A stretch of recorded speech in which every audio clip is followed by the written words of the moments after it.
Hello बच्चों, welcome to the accounts world. हमने एक चैप्टर स्टार्ट किया हुआ है जिसका नेम है बिल्स ऑफ एक्सचेंज। हमने इसके कुछ टॉपिक्स पहले भी डिस्कस कर लिए हैं। अगर आप लोगों ने वो टॉपिक्स नहीं देखे हैं तो प्लीज़ मेरे चैनल पे जाके इसकी प्लेलिस्ट को देखिए। आपको वहाँ पे जाके वो टॉपिक्स मिल जाएंगे और मैं उसका लिंक आपको डिस्क्रिप्शन बॉक्स में भी दे दूँगी। अगर आपको मेरी वीडियो से थोड़ी सी भी हेल्प होती है तो प्लीज़ मेरे चैनल को लाइक, शेयर एंड सब्सक्राइब कीजिएगा। आज हम बात करेंगे एंडोर्समेंट ऑफ बिल के बारे में। एंडोर्समेंट ऑफ बिल क्या होता है, इसकी भी मैंने एक वीडियो बनाई है शॉर्ट फॉर्म में। आप उसका लिंक मैं आपको डिस्क्रिप्शन बॉक्स में दे दूंगी, आप वहां से जाके उसको देख सकते हैं।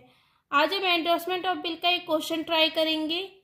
यहाँ पे क्वेश्चन दिया हुआ है, A sold goods to B for 20,000 plus CGST and SGST 9% each on credit 3 months. A ने क्या करा है, गुड्स सोल्ड करे हैं बी को 20,000 की, प्लस CGST है, SGST है 9% का। पहले CGST और SGST के अमाउंट निकालते हैं हम।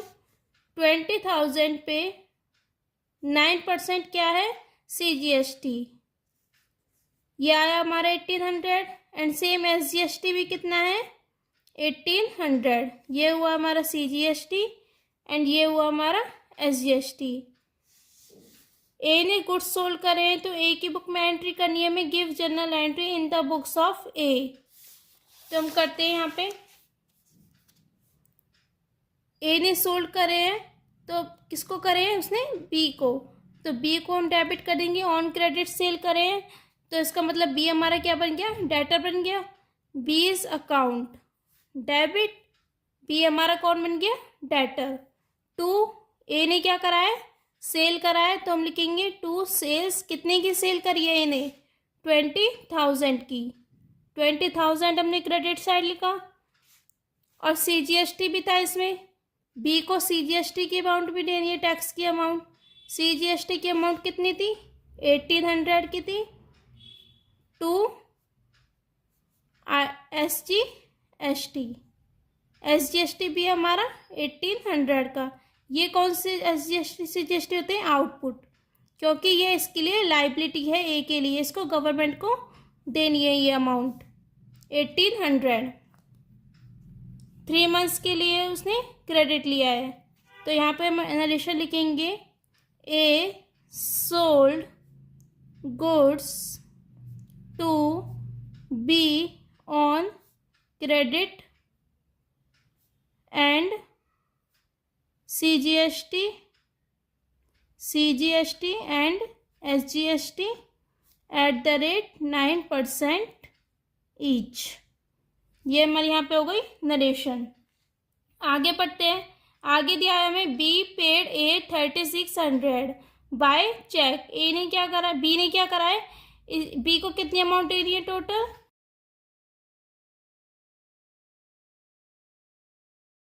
बी को कितनी अमाउंट देनी है 23,600। ये हमारी हो गई यहाँ पे बी की अमाउंट। बी हमारे इतने से क्या बन गया, डेटर बन गया। आगे बोला है, B paid A 3600 bye cheque. B ने क्या करा, ए को पे करा है 3600 बाय चेक। तो बी, ए की बुक में बैंक में पैसे आए हैं क्योंकि बी ने चेक से पे करा है। तो बैंक अकाउंट डेबिट, बैंक में कितने पैसे आए हैं 3600 and accepted a draft for the balance amount. और ए ने क्या करा है, बी ने क्या करा है, एक्सेप्ट करा है draft for the balance amount. इसका मतलब ए ने बिल ड्रॉ करा है बी पे और तभी तो बी ने एक्सेप्ट करा है बाकी अमाउंट के लिए। तो ए की बुक में क्या लिखेंगे, बिल्स रिसीवेबल। ए की बुक में लिखेंगे बिल्स रिसीवेबल अकाउंट डेबिट कितने से करिए, 3600 तो हमारी इसकी हो गई, और 20,000 जो उसने माल बेचा है उसके अमाउंट। टू क्या करेंगे, बी इज अकाउंट 23,600। और यहाँ पे इसके नरेशन लिखेंगे, A draw a bill on B and B accept bill and receive 3600 by cheque by A. ये हमारी हो गई यहाँ पे इसकी नरेशन। नरेशन को एक की तरह से भी लिख सकते हैं, A receive tax amount by cheque and draw bill for balance amount. ये होगा यहाँ पे इसकी एक और नरेशन। आप ऐसे भी लिख सकते हो और ऐसे भी लिख सकते हो, ज़्यादा बेटर ये नीचे वाली रहेगी, आप इसको लिखना। आगे बढ़ते हैं क्वेश्चन में। आगे क्या बोला है? आगे बोला है हमारा बी ने क्या करे, पे करे 3600 bye cheque and accept draft for the balance amount. The draft was endorse in favour of सी।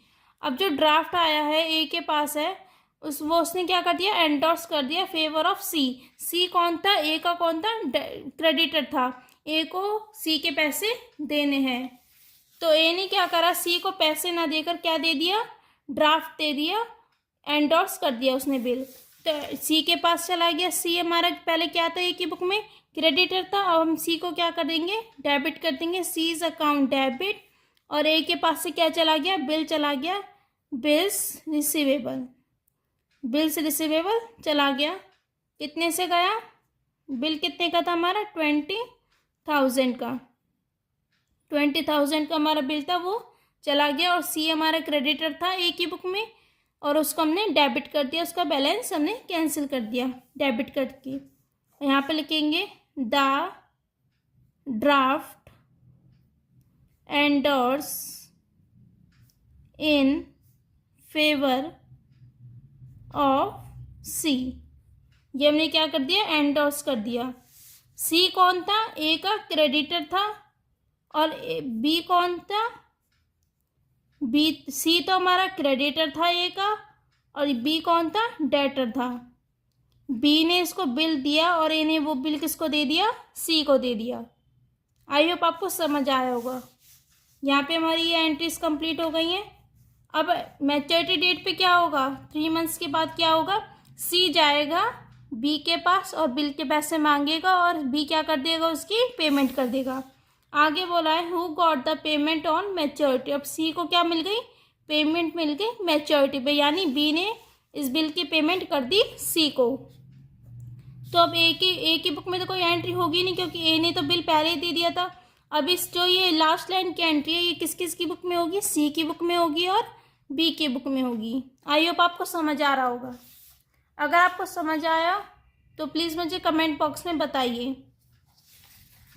ऐसे वीडियोस के लिए चैनल को लाइक, शेयर एंड सब्सक्राइब कीजिए। कल की वीडियो में हम सीखेंगे बिल्स एंड फॉर कलेक्शन।